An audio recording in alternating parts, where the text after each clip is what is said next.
Isang araw bigla ko palang naalala, mamimigay pala tayo ng isda. Nung napatingin ako sa dalawa kong aquarium, yung isa hindi gumagana ang oxygen.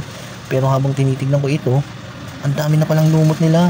Pero ganito lang ang gagawin ko dyan, aalog-alugin ko lang yan. Ayan, okay na. Yung isa galit na galit at parang gustong malaki. Yan. Tapos nakita ko puro dumi na sila. Ito pala yung conversation namin ng bibigyan natin ng isda. Ipapakita ko sa inyo. Papuntang Caloocan to.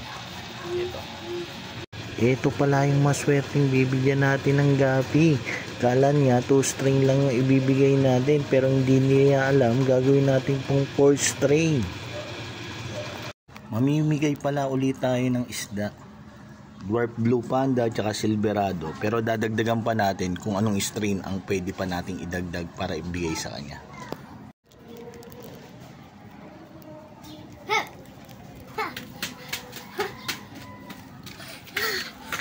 Let's get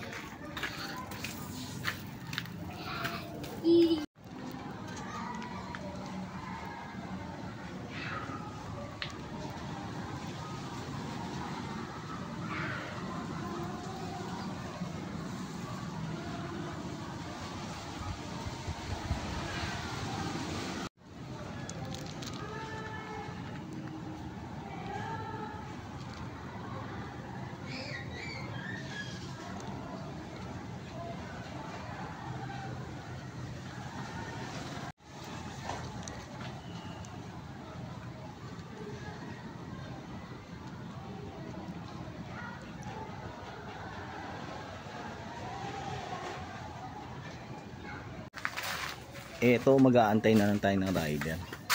Nakabalot na sila. Yun lang, bye-bye. Habang ako'y nag-aantay sa rider pala, meron akong nakita ng 2 pirasong bayabas. Agad-agad ko itong inabot. At pagkakita ko talagang hinog na. Ang tawag sa bayabas na ito ay senyorita. Ngayon, titikman ko na siya. Unang kagat. Wow! Ang lutong talaga at ang sarap.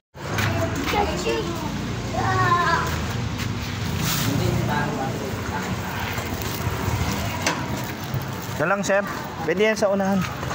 Huwag lang masyadong mainitan. Okay na po. Thank you. Ito na, boss. Maraming salamat. Akala ko 2 strain lang. Dahil pala na ito. 4.